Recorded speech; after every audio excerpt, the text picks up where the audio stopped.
கர்த்தருக்கு சூத்திரம். இந்த நாளும் இந்த வீடியோ பார்க்குற எல்லாருக்குமே ஹாப்பி சண்டே. இந்த வருஷத்தினுடைய முதல் ஞாயிற்றுக்கிழமை இன்றைக்கி எல்லாருமே சர்ச் போயிருப்பீங்க நான் நம்புகிறேன். சரி, இன்றைக்கி தேவனோட வசனம் என்னன்னு பார்க்கலாமா?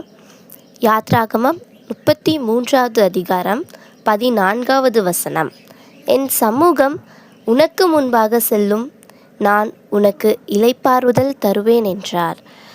ஆண்டவருடைய சமூகம் நமக்கு முன்பாக எல்லா காரியங்கள்லையுமே செல்லும். அதன் மூலிமா நமக்கு இளைப்பாறுதல் கிடைக்கும் அப்படின்னு சொல்லி நம்மளோட ஆண்டவர் சொல்கிறார். அதாவது நமக்கு ஒரு சில காரியங்களுக்காக நம்ம நிறைய பிரயாசப்படுவோம், ஆயத்தப்படுவோம், எல்லாமே நம்ம பண்ணியிருப்போம். ஆனால் நமக்கு அந்த ஒரு விஷயத்தில் இளைப்பாறுதல் வேண்டும், ஒரு சமாதானம் இருக்கணும், அந்த காரியம் நல்லபடியாக முடியணும் அப்படின்னு சொன்னால் நமக்கு கர்த்தரோட கிருபை கண்டிப்பாக வேணும். அது இருக்குதுன்னு நம்மளோட தேவன் சொல்லியிருக்கிறார். நம்ம அதை கேட்டு பெற்றுக்கொள்ளணும். ஆண்டவர் இருக்குதுன்னு சொல்லியிருக்கும் போது, ஆண்டவர் நீங்கள் இருக்குதுன்னு சொல்லியிருக்கீங்கல்ல, எனக்கு கொடுங்க அப்படின்னு சொல்லி நம்ம கேட்கணும். அப்போ தான் நமக்கு கிடைக்கும், அது வரை கிடைக்காது. ஆண்டவரோட சமூகம் ஒவ்வொரு இப்போது இதை நம்ம ஈஸியாக நம்மளோட வாழ்க்கையில் அனுபவிக்க முடியும். எப்படின்னா, நீங்கள் இப்போது ஸ்கூல் படிக்கிற பிள்ளையாக இருக்கலாம், இல்லை காலேஜ் போகிற பிள்ளைகளாக இருக்கலாம், இல்லைனா வேலைக்கோ ஏதோ ஒரு காரியத்துக்காக நீங்கள் உங்களோட பிஸ்னஸ் சம்மந்தப்பட்ட நீங்கள் கிளம்பலாம்.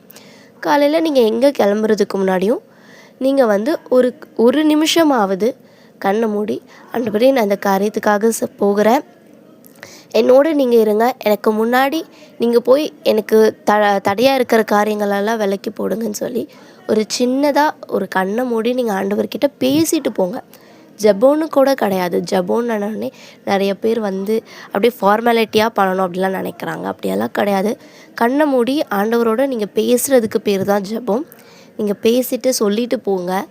அந்த நாளில் அந்த காரியம் உங்களுக்கு எந்த தடையும் இல்லாமல் நல்லபடியாக நடக்கும். ஒரு சில நேரங்களில் தடைகள் வரும். அது கர்த்தர் கொடுக்குற தடையாக இருக்கும். அந்த தடையின் மூலயமா நம்ம ஒரு ஆபத்துலேருந்து காக்கப்படுவோம். அதையும் நம்ம புரிஞ்சுக்கணும். ஒரு சில பேர் நான் ஜெபிச்சுட்டு தான் வந்தேன், ஆனால் நான் என்னோடய பஸ்ஸை மிஸ் பண்ணிட்டேன் அப்படின்னு சொல்லுவாங்க. ஒரு சில நேரங்களில் அது கூட நடக்கும். ஆனால் நீங்கள் அந்த பஸ்ஸில் போனால் உங்களுக்கு ஏதோ ஒரு ஆபத்து இருக்கும் அப்படின்னா நம்மளோட தேவன் நம்ம அதுலேருந்து விலக்குவார். ஸோ அதுவுமே தேவன் நம்மளை பாதுகாக்கிறது தான். தேவன் நமக்கு ஒரு தடங்கள் நடந்தால் கூட நம்ம பொறுமையோடு இருக்கணும். உடனே வருத்தப்பட்டுறக்கூடாது. அது என்ன, ஏன் அந்த தடை நடந்ததுன்னு யோசித்து பார்த்தீங்கன்னா உங்களுக்கே தெரியும். நம்மளை தேவன் காப்பாற்றிப்பார் அந்த காரியத்துலேருந்து. ஜெபிக்கலாமா? அன்புள்ள ஆண்டவரே, இந்த நாளையும் தந்த அருமையான கிருபைக்காக நன்றி. இந்த நாளிலும் ஏசப்பா, யாரெல்லாம் இந்த வீடியோ பார்த்து கொண்டு ஏசப்பா உம்முடைய சமூகத்தில் இருக்கிறார்களோ, ஆண்டவரே அவர்கள் ஏசப்பா ஒவ்வொரு இடங்கள் செல்லும் போதும் அவங்க எந்த காரியத்துக்காக செல்கிறார்களோ, ஆண்டவரே நீர்தாமே அதை ஆசீர்வதித்து ஏசப்பா எந்த ஒரு தடைகள் இருந்தாலும் அதை விலக்கி, எந்த ஒரு ஆபத்து இருந்தாலும் பாதுகாத்து கொள்ள வேண்டும் ஏசப்பா. நீர் அப்படி செய்கிற போது அன்பான தயவான கிருபைக்காக நன்றி ஆண்டவரே.